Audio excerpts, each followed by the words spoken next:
আর মুসা আলাইহিস সালামকে খিদির আলাইহিস সালামের কাছে দলিল চার্জ করেছিল, নৌকা ফুটা করলেন কেন, দলিল দেন বলেছিল? কারণ মুসা আলাইহিস সালাম তো বুঝতে পারবেন না দলিলটা কি। ইন্নাকা লা তাসতাতি'উ মা'ইয়া সাবরা, তুমি তো আমার সাথে ধৈর্য ধরতে পারবে না। এখন এই বইয়ের মধ্যে যে গভীর কথাগুলো লেখা আছে, প্রত্যেক পদে পদে যদি আপনি দলিল চার্জ করেন, তিনি কি আপনাকে দলিল দিলে আপনি বুঝবেন? বুঝবেন না।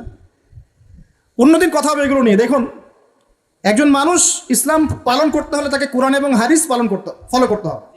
কোরআন এবং হাদিস এখনকার এই জেনারেশনে আমরা যারা বেঁচে আছি, আমাদের কারো পক্ষেই সরাসরি পালন করা সম্ভব না। এটাই বাস্তব কথা। কোরআন হাদিসের সব কিতাব আপনার সামনে আমি দিয়ে দিই, আপনি আমাকে মাসলা বের করে দিতে পারবেন? আপনি 30 বছর পিছনে যাবেন কেন, যখন ওলামায়ে কেরাম রেডি আছেন? আশ্চর্য কথা, বুঝতে পারছেন না? আইন, দেশে একটা সংবিধান আছে, তো এখন আইনি কোনো জটিলতা হলো, এখন আপনি আইনজীবীর কাছে গিয়েছেন, আইনজীবীর কাছে গিয়ে আপনি আইনের একটা সলিউশন চাচ্ছেন, তিনি আপনাকে একটা সলিউশন দিচ্ছেন, আপনি সেটা গ্রহণ করেন না? নাকি তার কাছে দলিল চার্জ করেন, না সংবিধানের ধারা আমাকে বুঝান তারপর নিব, এরকম কিছু বলেন? ডক্টরের কাছে আপনি যান, গিয়ে আপনার রোগের ব্যাপারে কথা বলেন, ডক্টর আপনাকে পুরো প্রেসক্রিপশন করে দেয় সুন্দর মতো, একদম সবগুলো পরীক্ষা নিরীক্ষা করার পর আপনি কি প্রত্যেকটা পদে পদে তাকে চার্জ করেন? সে দলিল দিলেও কি আপনি মেডিকেল সায়েন্সের কঠিন ভাষা বুঝতে পারবেন? এই সহজ বিষয়টা আমরা দিনের ক্ষেত্রে কেন বুঝতে পারি না? এই সহজ একটা বিষয় যে সবাই দিনের গভীর জ্ঞান অর্জন করতে পারবে না। হয়তো উম্মার একটা অংশের মানুষ গভীর জ্ঞান অর্জন করবে, বাকি অংশের মানুষ কি করবে? সে আলেম ওলামার কাছে দ্বারস্থ হবে, তাদেরকে জিজ্ঞাসা করে মাসআলা নিবে, এবং যদি দেখা যায় কোনো মাসআলায় একাধিক সলিউশন আছে, তাহলে আপনি যেটা ইচ্ছা সেটা পালন করতে পারেন। মনে করেন আপনি যদি রাতের বেলা সালাত 2 রাকাত করে পড়তে থাকেন, হাদিসে আছে আপনি করতে পারেন। আবার কেউ যদি রাকাত সংখ্যার দিকে খেয়াল রাখে, সে বলেছে না আমি 11 রাকাত পড়েছি, আচ্ছা ও বেচারা না হয় পড়েছে, তো পড়ুক, সমস্যাটা কি? কিন্তু আপনি যদি এখানে দলীয়করণ শুরু করেন, তাহলে তো বাথরুমের ইস্তেঞ্জার মাসলা থেকে শুরু করে উপর পর্যন্ত খালি দলে দলে ভাগ হতে থাকবে। এই কাজটা হয় না এখন। একসময় যারা বলতো আমরা কোনো দলে নাই, আমরা একদম সরাসরি কোরআন সুন্নাহর অনুসরণ করি, তাদের মধ্যে এখন 8টা-10টা দল হয়ে গেছে। একদল বায়াত নেয়, একদল নেয় না, একদল ফর্ম পূরণ করে, একদল করে না, একদল ভাগা কুরবানি দেয়, একদল দেয় না, একদল 8 রাকাত, একদল 20 রাকাত। ওদের মধ্যেই যারা বলতো আমরা চূড়ান্ত সঠিক, অন্যদের কথা বাদ দেন। তো এগুলো সার্কাস আমরা আর দেখবো না ইনশাল্লাহ। আমরা কি করব? এই যে উত্তরণের পথে আসে, ওলামায়ে কেরাম সামনে আছে, হকপন্থী আলেম আপনি খুঁজে বের করবেন। হকপন্থী আলেমদের বৈশিষ্ট্য কি আমি বইয়ের নামগুলো বলে দিয়েছি, পড়ুন, ইনশাল্লাহ আলেম ওলামারা আপনাদেরকে গাইডলাইন দিবেন। ওলামায়ে কেরাম ভুল করতে পারেন, মানুষ তারা, যদি ভুল হয়ে যায় তখন আপনি একই বিষয়ে একাধিক আলেমের পরামর্শ নেবেন, একই বিষয়ে একাধিক আলেমের পরামর্শ নেবেন। আর মনে রাখবেন, মুহাক্কিক আলেমরা কখনোই শরীয়তের একটা অংশকে বাদ দিয়ে শরীয়তকে ডিল করেন না, তারা শরীয়তের পুরো অংশ নিয়েই কথা বলেন। তার এমন না যে আমরা শুধু তাসবিহ তাহলিল জিকির আজগার নিয়ে পড়ে আছি, এমন না যে শুধু আমরা নামাজ নিয়ে কথা বলি, এমন না যে শুধু আমরা দাওয়াত নিয়ে কথা বলি। মুহাক্কিক আলেমরা ইসলামের কোরআন সুন্নাহর সামগ্রিক বিষয়ের সমাধান আপনাকে দেবেন ইনশাআল্লাহ, এবং ইনশাআল্লাহ অবশ্যই সেগুলো দলিল ভিত্তিক হবে। তবে সব দলিল বোঝার ক্ষমতা কিন্তু আল্লাহ আপনাকে দেননি। ওই লেভেলে আসতে হলে আপনাকে আরও 20 বছর পড়াশোনা করতে হবে। আল্লাহ পাক আমাদেরকে কথাটা বোঝার তৌফিক দান। এখন আসেন, আলেম ওলামা আছে নবীদের ওয়ারিস, সংকট খুঁজে বের করে সমাধান আসতে হবে। সংকটগুলো আপনাকে আগে কয়েকটা মোটা দাগে দেখাই, অল্প সময় নিচ্ছি। সংকট হচ্ছে ওই স্বর্ণযুগে ইসলাম যে অবস্থায় ছিল, আজকে থেকে 1400 বছর আগে ইসলাম ছাড়া তখন কিছুই ছিল না। তখন কি ইসলাম এবং জাহেলিয়াত পাশাপাশি অবস্থান করেছিল? রাসূল সাল্লাল্লাহু আলাইহি ওয়াসাল্লাম ইসলাম কায়েম করার পরের কথা বলছে, মানে তার ওফাতের পরবর্তী জেনারেশন, যেটা খয়রুল কুরুন বলতে আমরা যা বুঝি, ওই সময় কি ইসলাম আংশিক ছিল না পরিপূর্ণ ছিল? তো এখন প্রথম কথা আমরা সমাজে দেখছি ইসলাম পরিপূর্ণ আকারে নাই, আংশিক আছে। 1, 2, ইসলাম কি উপরের লেভেল থেকে ছিল না শুধু নিচের লেভেলে ছিল? উপরের লেভেল থেকে ইসলাম ছিল, এখন আপনি ওখান থেকে পাচ্ছেন না, ওয়ার্ল্ডের কোনো কান্ট্রিতেই পাচ্ছেন না, অল্প কিছু জায়গা বাদ দিয়ে। ওই সময় কি অর্থনীতির মধ্যে হারাম কিছু ছিল না হালাল ছিল? হালাল ছিল। তার মানে এখন আপনি অর্থনীতি দেখলে দেখবেন এখানে হারামের পরিমাণ বেশি, হালাল কম। ওই সময়কার সমাজ যদি আপনি দেখেন, ওই সময়কার সমাজে কি ইসলাম ছাড়া অন্য কোনো বিজাতীয় মতাদর্শ ছিল কিনা, না শুধু ইসলামিক মতাদর্শ ছিল? বলেন। তাহলে এখনকার সমাজ আপনি দেখতে পাচ্ছেন যে না, এখন ইসলামিক সংস্কৃতি মতাদর্শ থাকলেও এর সাথে বিজাতীয় অনেক আদর্শ দর্শন একাকার হয়ে গেছে, এই না বিষয়টা? তৎকালীন যুব সমাজের চেতনা এবং এখনকার যুবকদের চেতনা কি এক কিনা? অনেক পার্থক্য না? অনেক পার্থক্য। তৎকালীন সময়ে ঘরে ঘরে যেমন কোরআন এবং সুন্নাহওয়ালা মানুষ ছিল, এখন কি ঘরে ঘরে আছে কিনা? তৎকালীন সময় মানুষ কোরআনের হক যেভাবে আদায় করতো এখন মানুষ করছে কিনা? তৎকালীন সময় পর্দার অবস্থা যেমন ছিল এখন কি পর্দার অবস্থা এমন কিনা? তৎকালীন সময় কি এইভাবে ফ্যামিনিস্ট রেভলিউশন ছিল কিনা? একটা একটা করে মিলাতে থাকেন। তৎকালীন ইলমের অবস্থা, এখনকার ইলমের অবস্থা। তৎকালীন আলেমদের অবস্থা, এখনকার অবস্থা। তৎকালীন মুসলিম উম্মার ঐক্যের অবস্থা, এখনকার অবস্থা। তৎকালীন অর্থনীতি, এখনকার অর্থনীতি। তৎকালীন পলিটিক্স, এখনকার পলিটিক্স। তৎকালীন জিও পলিটিক্স, এখনকার জিও পলিটিক্স। প্রত্যেকটা সেক্টর মিলে আপনি দেখবেন এখন সভ্যতার সংকট চলছে। কিসের সংকট? কথা কি বুঝতে কষ্ট হচ্ছে?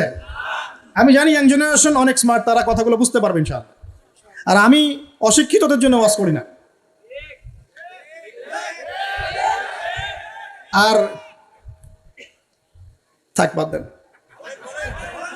না, আমি বলা বাদ দিয়েছি এই কারণে আল্লাহ পাক আমাকে এমন কিছু ওলামায়ে কেরামের সোহবত দিয়েছেন আলহামদুলিল্লাহ, যাদের মূল বক্তব্য হচ্ছে এ ধরনের কথা বললেও নিজের তাজকিয়া নষ্ট হয়ে যায়, নিজের তাজকিয়া নষ্ট হয়ে যায়।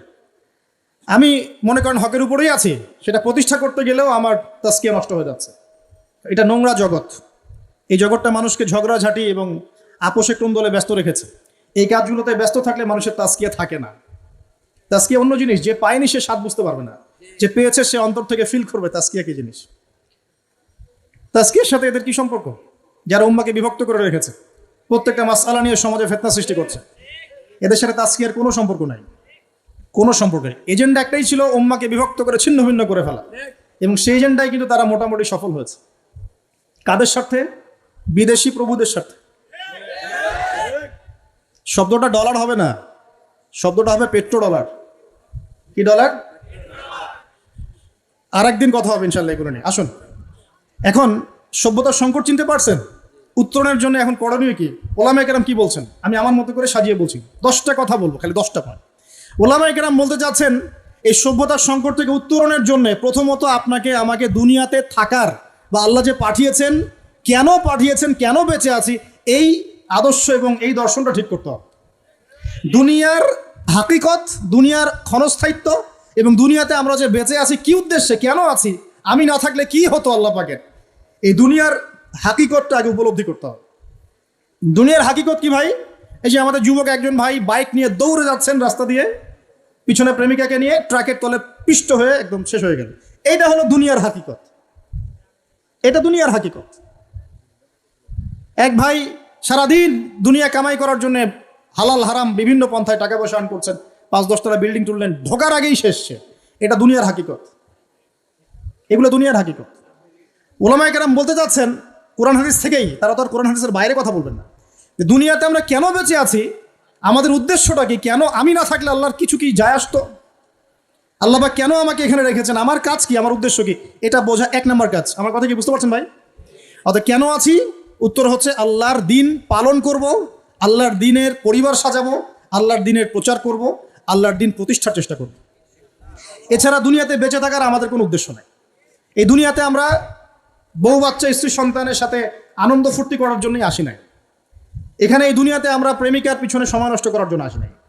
এই দুনিয়াতে আমরা এই টিকটক প্রজন্ম হওয়া, কিশোর গ্যাংয়ে যোগ দেওয়া, হ্যাঁ, হকি স্টিক নিয়ে এখানে ওখানে মারামারি করা, মাদকের আকড়ায় বসে নিজের যৌবন নষ্ট করা, হ্যাঁ, এগুলো করতে আমরা দুনিয়াতে আসি নাই, আল্লাহ পাক পাঠান নাই।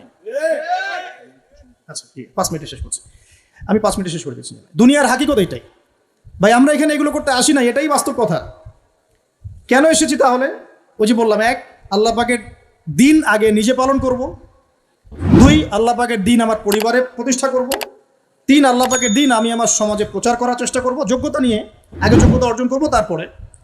আর 4 নম্বর, আমি আল্লাহ পাকের দিন প্রতিষ্ঠার স্বপ্ন দেখব, চেষ্টা করব। পারবো কি না আল্লাহু আ'লাম, কিন্তু চেষ্টা আমার সবার থাকবে। দিন প্রতিষ্ঠার জন্য একটা মাদ্রাসা করাও হচ্ছে দিন প্রতিষ্ঠার অংশ। আপনার যতটুকু সামর্থ্য, যে বই লিখছেন সেটাও একটা অংশ, একটা প্রকাশনা সংস্থা খুলেছেন এটাও আপনার একটা অংশ, আপনি একটা মসজিদ করেছেন এটাও একটা অংশ, আপনাকে আল্লাহ পাক যে চেয়ারম্যান সাহেবকে ক্ষমতা দিয়েছেন, উনি দিনের জন্য কিছু কল্যাণমূলক কাজ করছেন, এটাও তার অংশ। সব কিছুই অংশ। এখন সমস্যা হচ্ছে কি, আমাদের উপর থেকে তো কোনো একক নেতৃত্ব নাই যে সব এই চেষ্টাগুলোকে ঐক্যবদ্ধ করবে। সমস্যা কি বুঝতে পারছেন কিনা? একক কোনো মাহদি নাই, আসবেন ইনশাআল্লাহ, যিনি সবগুলোকে একসাথে ইউনাইটেড করবেন এমন কোনো একক নেতৃত্ব আছে কিনা সারা ওয়ার্ল্ডে আছে? এই কারণে এগুলো বিক্ষিপ্ত আকারে আছে, কিন্তু বিক্ষিপ্ত থাকবে না ইনশাআল্লাহ। কিয়ামতের আগে এগুলো ঐক্যবদ্ধ হবে, আল্লাহ করবেন, কার দ্বারা করবেন আল্লাহু আ'লাম, আল্লাহ ভালো জানেন। এটা প্রথম কাজ। দুই নাম্বার প্রিয় ভাইরা, ওলামায়ে কেরাম বলতে চাচ্ছেন যে দিন পালন করা, প্রচার করা, প্রসার করার আগে তুমি আগে জ্ঞান অর্জন করো। কি করো ভাই? ওই যে বললাম তাদের মতো হয়েন না, কোরআন তেলাওয়াত না শিখে স্টেজে উঠে বসে যায়, এরকম হইতে চায় না। আল্লাহর ওয়াস্তে আগে কোরআন তেলাওয়াত করা শেখেন, সবার আগে তাজবিদ সহ কোরআন তেলাওয়াত করতে শেখেন। একটা কথা বলেই ফেলে, আমি কোরআন তেলাওয়াত করা শিখছি কত বছর হলো জানেন? গেস করতে পারবেন? 10 বছর। কত বছর বলবেন ভাই? 10 বছর সময় লাগে। 10 বছর শেখার কোনো শেষ নাই, শেখার কোনো শেষ নাই। এখন বলেন, এটাও বলি, এখন আমার এখনকার ওস্তাদকে জানেন? আমার নিজের স্ত্রী, আমার নিজের স্ত্রী। অসাধারণ তেলাওয়াত, এটা শোনানো যাবে না যেহেতু পর্দার ব্যাপার আছে। অসাধারণ, এক বাক্যে অসাধারণ। এখনো জিজ্ঞাসা করি এই জায়গাটা কেমনে পড়ো, এমনি। শেখার কোনো শেষ নাই। আমি অবাক হয়ে যাই, মানুষ কোরআন তেলাওয়াত না শিখেও দিনের দায়ী হয়ে যায়। মানে ওলামায়ে কেরাম বুঝবেন কথার অর্থ, যে এরপরে পড়াশোনার কত স্তর আছে। এটা তো মক্তবের পড়া। আগে তো 2 বছর মক্তবে পড়তে হতো। এত মক্তব খুলেছি আমরা কেন? তোমাদের জন্যই তো। আসো ভর্তি হও, সমালোচনা করার আগে আর বাহাসে চ্যালেঞ্জ করার আগে ভর্তি হও মক্তবে। 3 নাম্বার, কোরআন তেলাওয়াত করার সাথে সাথে আপনাকে আরো কিছু বই পড়তে হবে, যে বইগুলো আপনি একা একা সবাই পড়তে পারবেন না। আলেম ওলামা লাগবে। প্রথমে বলেছি আপনি আরবি ভাষা শিখবেন, আরবি ব্যাকরণ শিখবেন, বিষয়ভিত্তিক বইগুলো পড়বেন। যে বইটাই পড়বেন ওলামায়ে কেরামের সাথে পরামর্শ করে নিয়ে পড়বেন। তার মানে 3 নাম্বার কাজ কি ভাই? ইলম অর্জন করা। ওলামায়ে কেরাম বলতে চাচ্ছেন 4 নাম্বার, এটা 2 নাম্বার বলেছি না? 2 3 1 নাম্বার বলেছি দুনিয়ার হাকিকত বোঝা, কেন এসেছি দুনিয়ায়। 2 নাম্বার হচ্ছে ইলম অর্জন করা। 3 নাম্বার ওলামায়ে কেরাম বলতে চাচ্ছেন যে আপনাকে আমাকে এই সংকটগুলো মোকাবেলা করতে হলে বা প্রতিকারের জন্য আমাদেরকে জানা অনুযায়ী বেশি বেশি আমল করতে হবে, প্রচুর আমল করতে হবে। আমলে কোনো কমতি দেখানো যাবে না, প্রচুর আমল করতে হবে। আমি একজন আলেম সম্পর্কে একজনকে জিজ্ঞাসা করেছিলাম যে আমি আল্লামা তকির উসমানী হাফিজাহুল্লাহর বই খুব বেশি পছন্দ করি, খুব বেশি ভালোবাসি। তিনি কি এমন আমল করেন যার কারণে তার এই কবুলিয়াত আল্লাহর কাছে? তিনি বলছিলেন যে তিনি প্রচুর নামাজ পড়েন। কি করেন? প্রচুর নফল নামাজ পড়েন, প্রচুর দোয়া করেন, সবসময় জিকির করতে থাকেন। মানে আমল কমে গেলে কিন্তু কবুলিয়াত কমে যায়। আমল অনেক বেশি বাড়াতে হবে। আল্লাহ পাক সবাইকে তৌফিক দান করেন। 4 নাম্বার আমলের, তাহলে কিভাবে আমল করব? প্রত্যেকটা কাজ নবী সুন্নাহ মাফিক করবেন। ঘুমানো থেকে শুরু করে একদম ঘুমানো পর্যন্ত, ঘুম থেকে ওঠা থেকে শুরু করে আবার ঘুমানো পর্যন্ত খালি নবী সুন্নাহগুলো ফলো করবেন, চলতে ফিরতে সুন্নাহগুলো ফলো করবেন। 4 নাম্বার হচ্ছে পারিবারিক আদর্শ ঠিক করতে হবে। পারিবারিক আদর্শ ঠিক না করলে শুধুমাত্র বড় বড় কথা বলে লাভ নাই। দিন আগে নিজের পরিবারে কায়েম করতে হবে। আল্লাহ পাক আমাদেরকে তৌফিক দান করুন। আমাদের পরিবারে মা বোনরা যেন বেপরদায় না চলে। পরিবারের মধ্যে কোরআনের শিক্ষা থাকবে, তালিম থাকবে, সুন্নতের চর্চা থাকবে, ইসলামী সংস্কৃতি থাকবে। ছোটবেলা থেকে আমরা পরিবারে আমাদের ছেলে মেয়েদেরকে ইসলামী মূল্যবোধ দিয়ে মানুষ করবো ইনশাআল্লাহ। 5 নাম্বার হলো হারাম খাবো না ইনশাআল্লাহ। হারাম যে রিজিকগুলো আছে, সেটা হোক সুদ বা ঘুষ বা অন্যান্য যে কোনো করাপশন, এখান থেকে আমরা সম্পূর্ণ মুক্ত থাকার চেষ্টা করবো ইনশাআল্লাহ। তবে এটা এমন যুগ, যে যুগে এটা 100% সম্ভব হয়ে ওঠে না, আমাদের ক্ষেত্রেও হয়ে ওঠে না, কিন্তু চেষ্টা করতে হবে। আল্লাহ পাক চেষ্টাগুলোই দেখবেন ইনশাআল্লাহ। ফাত্তাকুল্লাহা মাসতাতা'তুম, তোমরা সাধ্যমতো আল্লাহকে ভয় করতে থাকো। আল্লাহ পাক আমাদের সবাইকে হালাল রিজিক প্রশস্ত করে দিন এবং হালালের মধ্যে বরকত দান করুন। 6 নাম্বার ওলামায়ে কেরাম বলতে চাচ্ছেন যে দিন মানার ক্ষেত্রে আপনাকে ওলামায়ে কেরামের সোহবতে থাকতেই হবে, এবং এখানে থাকলে আপনি এই ইসলামের ক্লাসিক্যাল যে ইসলাম চলছে, ক্লাসিক্যাল ইসলাম, এই ক্লাসিক্যাল ইসলামের বাইরে ব্যাঙ্গের ছাতার মতো অনেকগুলো দর্শন প্রতিষ্ঠা হয়ে গেছে। এই আজে বাজে দর্শনগুলো থেকে আপনাকে বাঁচিয়ে রাখবে ওলামায়ে কেরামের সোহবত। যদি কিচ্ছু না জানেন, আপনি কিছুই পারেন না, কমপক্ষে একজন মুহাক্কিক আলেমকে ধরে বসে থাকেন। অবশ্যই আপনার জন্য এখানে তাকলিদের শাস্তি জায়েজ, এবং আপনার জন্য তখন ফরজ বটে। অবশ্যই তখন আপনার জন্য এই মাযহাব মানাটাই ফরজ বটে, কারণ আপনি তো মুস্তাহিদ নন। আপনি হচ্ছেন একজন সাধারণ আম মানুষ, আমি একজন আম সাধারণ মানুষ। আমি তো কোরআন সুন্নাহর গভীর জ্ঞান অর্জন করতে পারছি না। অতএব আমাকে অবশ্যই বরেণ্য কোনো আলেম, বরেণ্য কোনো ইমাম, তার ছত্রছায়ায় থাকতেই হবে। আদারওয়াইজ আপনি তো ইসলামই পালন করতে পারবেন না। কোন মাসলা পালন করবেন আপনি? তো এখন এই জায়গায় যারা আঘাত করার চেষ্টা করছে, উদ্দেশ্যটা কি তাহলে? একটা জাতিগত সংহতিকে নষ্ট করে দেওয়া। অতএব এই মুনাফিকির বিষয়গুলো ভালো করে মাথায় রেখে পথ চলবেন। কেন এত অপবাদ গালিগালাজ খেতে হয় বুঝবেন আস্তে আস্তে। মূল কারণ এইগুলা, অন্য কিছু কারণ নয়। কারণ আবু তো আদনানকে বোতলে ঢোকানো যায় নাই, কারণ ওই ফিতনার বোতলে আমাকে ঢুকানো যায় নাই। এটাই আক্রোশ, এটাই ক্ষোভের কারণ। আমি যদি এখন ফর্ম পূরণ করতাম, আমাকে মাথায় নিয়ে নাচত।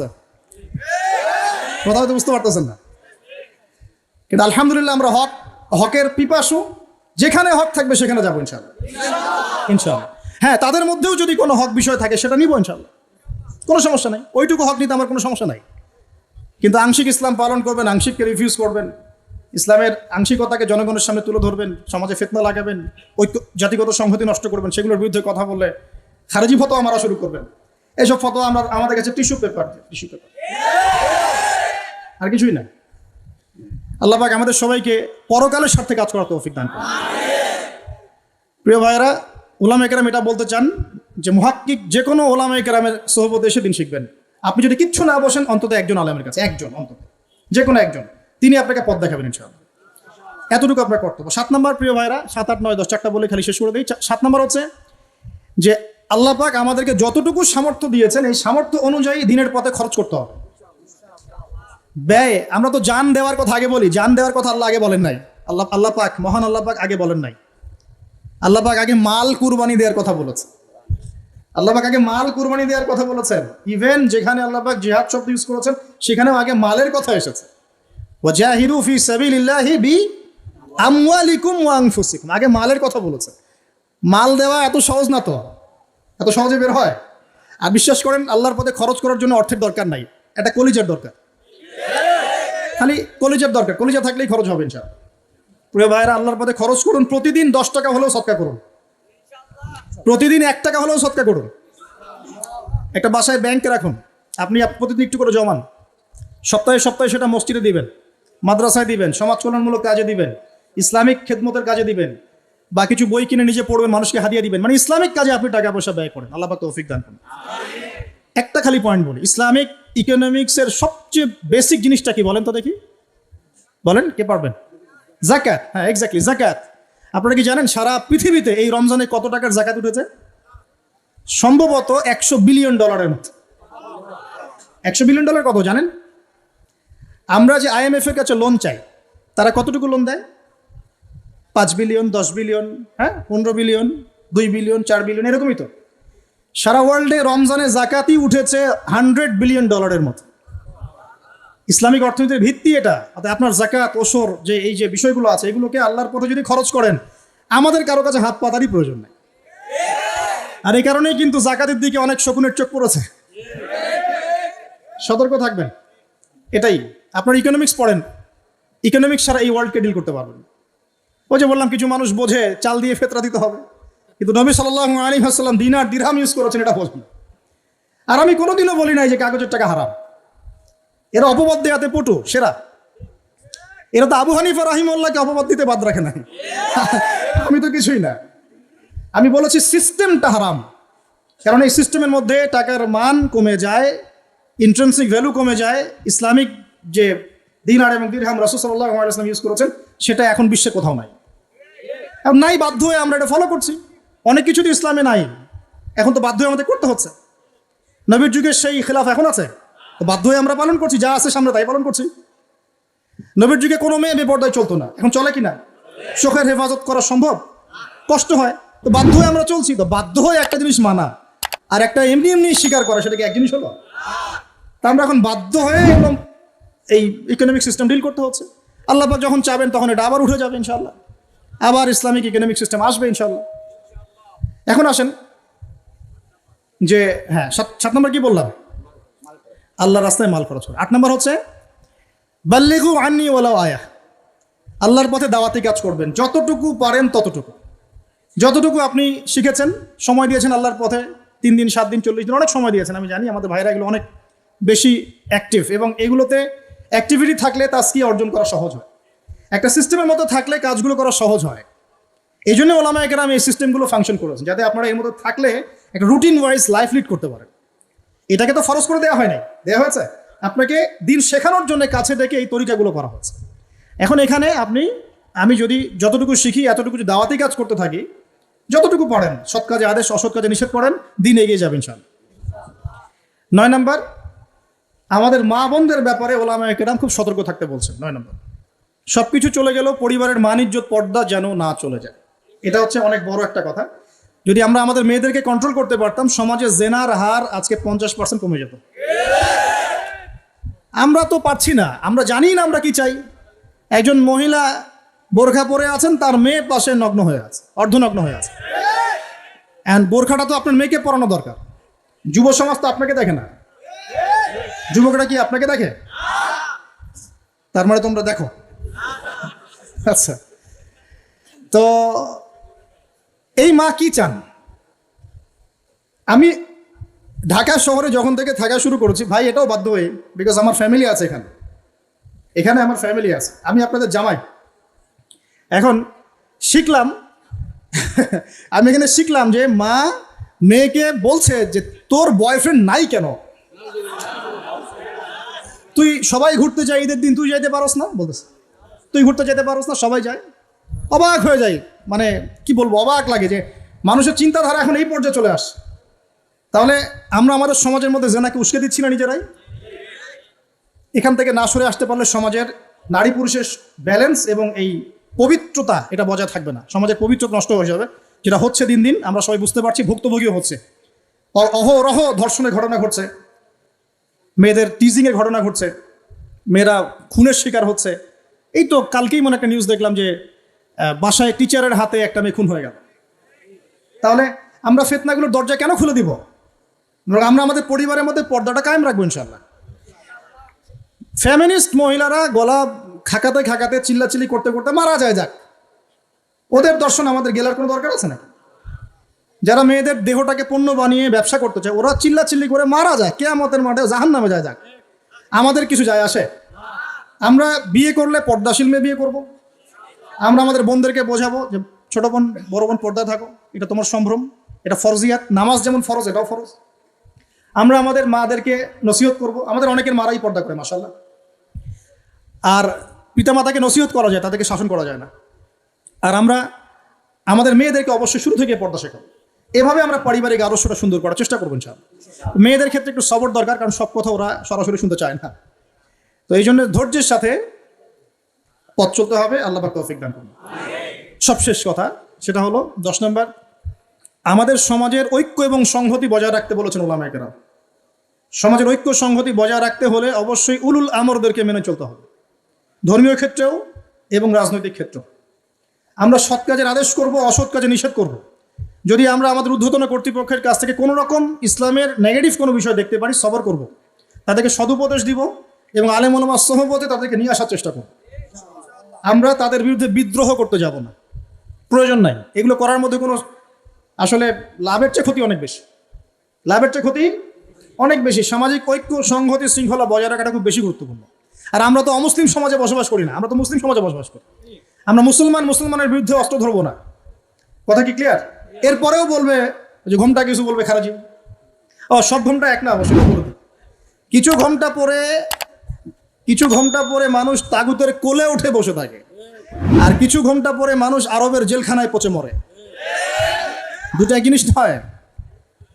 জিনিস নয়। কিছু ঘোমটার পরিণতি হয় আরবের জেলে, আর কিছু ঘোমটার পরিণতি হয় তাগুতের কোলে। তো তোমরা দুটাকে একভাবে না। আবার অবশ্যই হকপন্থী ওলামায়ে কেরামের প্রতি আমাদের হ্যাটস অফ, স্যালুট সবসময় ইনশাআল্লাহ। কিন্তু মুনাফিকদের সাথে আমাদের কোনো আপোষ নাই, ওটা যা ইচ্ছা করতে থাক। এখন শেষ কথা হচ্ছে, আমরা আমাদের ঊর্ধ্বতন কর্তৃপক্ষদের সাথে সুসম্পর্ক রাখবো।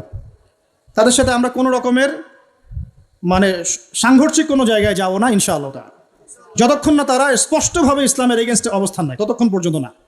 রাসূল সাল্লাল্লাহু আলাইহি ওয়াসাল্লাম এটাই বলেছেন, ইসলামের পক্ষে যতক্ষণ তারা আছেন, সালাত কায়েম করছেন, ইসলামিক পরিবেশ রেখেছেন, তোমরা তাদের আনুগত্য করবে। হ্যাঁ, তারা যদি কোনো ভুল কিছু বলে বা ভুল কোনো কাজ করে, আপনি সংশোধনের নিয়তে আপনি কথা বলেন, ইসলামের নিয়তে আপনি তাদেরকে নসিহত করতে পারেন, উলামায়ে কেরামের সামনে নিয়ে এসে বসাতে পারেন, তারা পরামর্শ দেবেন ইনশাআল্লাহ। কিন্তু কখনোই মুসলিম রক্ত ঝরাতে যাবেন না কখনো। এই কাজটা করতে গেলে সমাজের ঐক্য সংহতি নষ্ট হয়ে যায়। এই কথাটা বলেছি, আবার আমাকে মুনাফিক বানাই দিয়েন না। হ্যাঁ, বেশি বুঝলে সমস্যা, খুব বেশি বুঝতে যায় না। এটা একটা জাতিগত ঐক্য, জাতিগত সংহতি রক্ষা করে চলতে হয়। এবং সবাই মুসলিম, তারা সবাই আল্লাহকে মেনে চলে, রাসূলকে মেনে চলেন, হয়তো আমলে বা অন্যান্য বিষয়ে একটু গাফেলতি দেখা যায়।